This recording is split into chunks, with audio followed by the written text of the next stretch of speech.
Top quality और consistent performance के लिए सिर्फ सिल्वर पंप नाम याद रखना। ಬಿಜೆಪಿ ಅವರಿಗೆ ಏನು ವಿಷಯ ಇಲ್ಲ. ಈಗಾಗಲೇ ನಮ್ಮ ಉಪಮುಖ್ಯಮಂತ್ರಿಗಳು ಡಿ ಕೆ ಶಿವಕುಮಾರ್ ಅವರು ಸ್ಪಷ್ಟನೆ ಕೊಟ್ಟಿದ್ದಾರೆ, ಸಂವಿಧಾನ ಬದಲಾಯಿಸುವಂಥ ಯಾವುದೇ ಉದ್ದೇಶ ಇಲ್ಲ ಅಂತ ಹೇಳಿ. ಅವರು ಒಂದು ಇಂಗ್ಲೀಷ್ ಮೀಡಿಯಾ ಸಮಾರಂಭದಲ್ಲಿ ಭಾಗವಹಿಸಿದರು.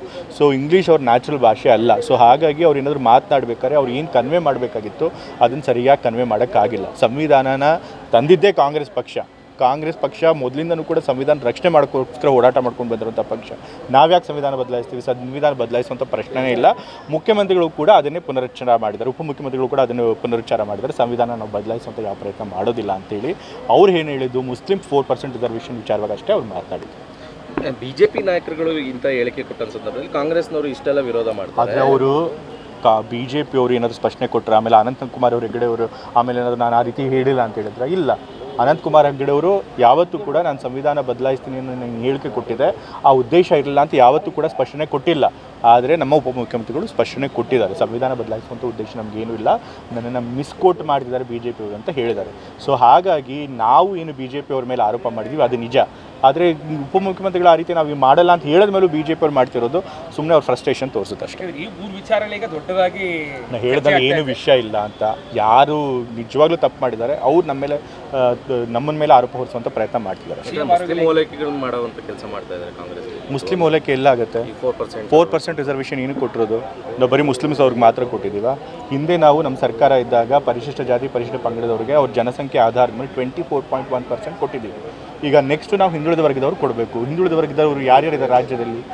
3 ಕ್ಯಾಟಗರಿ ಮಾಡಿದ್ದಾರೆ, ಅತ್ಯಂತ ಹಿಂದುಳಿದವರು, ಅತಿ ಹಿಂದುಳಿದವರು, ಹಿಂದುಳಿದವರು. ಅತ್ಯಂತ ಹಿಂದುಳಿದವರಲ್ಲಿ ಪ್ರವರ್ಗ 1 ಬರುತ್ತೆ, ಅತಿ ಹಿಂದುಳಿದವರಲ್ಲಿ ಪ್ರವರ್ಗ 2 ಬರುತ್ತೆ, ಪ್ರವರ್ಗ 2ರಲ್ಲಿ 2A 2B ಇರುತ್ತೆ. ನಾವು ಪ್ರವರ್ಗ 1, 2ಕ್ಕೆ ಕೊಡಬೇಕಾದ್ರೆ 2Aಗೆ ಮಾತ್ರ ಕೊಟ್ಟು 2Bಗೆ ಕೈ ಬಿಡೋಕ್ಕಾಗತ್ತಾ?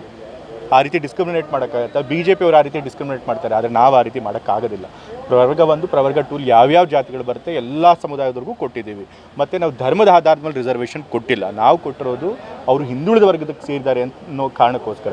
ಇವತ್ತು ಹಿಂದುಳಿದ ವರ್ಗದಲ್ಲಿ ಮುಸ್ಲಿಮರನ್ನ ಸೇರಿಸಿರೋದು 77ರಲ್ಲಿ ಸೇರಿಸಿರೋದು, ಹಾವನೂರು ವರದಿಗೆ ಬಂದಾಗಲೇ ಕೊಟ್ಟಿರೋದು, ಹಾವನೂರು ಆಯೋಗದವರೇ ಕೊಟ್ಟಿದ್ದಾರೆ. ಅದಾದಮೇಲೆ ಯಾವ್ಯಾವ ಹಿಂದುಳಿದ ವರ್ಗದ ಆಯೋಗ ಬಂದಿದೆ ಎಲ್ಲ ಆಯೋಗನೂ ಕೂಡ ಮುಸ್ಲಿಮ್ಸ್ ಅವ್ರನ್ನ ಹಿಂದುಳಿದ ವರ್ಗಕ್ಕೆ ಸೇರಿಸಿದ್ದಾರೆ. ಸೊ ಹಾಗಾಗಿ ಹಿಂದುಳಿದ ವರ್ಗದವ್ರು ಕೊಡಬೇಕಾದ್ರೆ ಮುಸ್ಲಿಮ್ಗೂ ಕೂಡ ಕೊಡಬೇಕಾಗಿ ಬರುತ್ತೆ. ಮತ್ತು ಬರೀ ನಮ್ಮ ರಾಜ್ಯದಲ್ಲಿ ಮಾತ್ರ ಅಲ್ಲ ಮುಸ್ಲಿಮ್ಸ್ ಅವ್ರಿಗೆ ರಿಸರ್ವೇಷನ್ ಕೊಟ್ಟಿರೋದು, ಕೇರಳದಲ್ಲಿ ಕೊಟ್ಟಿದ್ದಾರೆ, ತಮಿಳುನಾಡಲ್ಲೂ ಇದೆ, ಮತ್ತು ಹಲವಾರು ರಾಜ್ಯಗಳಲ್ಲಿ ಮುಸ್ಲಿಂ ಜನಾಂಗ ಸಮುದಾಯದಲ್ಲಿ ಕೆಲವು ಅವ್ರದಲ್ಲೇ ಜಾತಿಗಳಿವೆ, ಅಂಥವ್ರಿಗೂ ಕೊಟ್ಟಿದ್ದಾರೆ. ಪ್ರಧಾನಮಂತ್ರಿಗಳೇ ಒಂದು ಇಂಟರ್ವ್ಯೂನಲ್ಲಿ ಏನು ಹೇಳಿದ್ದಾರೆ, ಮುಸ್ಲಿಂ ಸಮುದಾಯದಲ್ಲಿರೋ 70 ಜಾತಿಗಳಿಗೆ ನಾವು ಹಿಂದುಳಿದ ವರ್ಗದ ಮೀಸಲಾತಿ ಕೊಟ್ಟಿದ್ದೀವಿ ಅಂತ ಹೇಳಿ ಹೆಮ್ಮೆಯಿಂದ ಹೇಳ್ಕೊಂಡಿದ್ದಾರೆ. ಸೊ ಅವ್ರು ಮಾಡೋದನ್ನು ನಾವು ಮಾಡಿದ್ರೆ ತಪ್ಪು ಅಂತ ಹೇಳ್ತಾರೆ. ಸೊ ಹಾಗಾಗಿ ನಾವು ಧರ್ಮದ ಆಧಾರದ ಮೇಲೆ ಕೊಟ್ಟಿಲ್ಲ.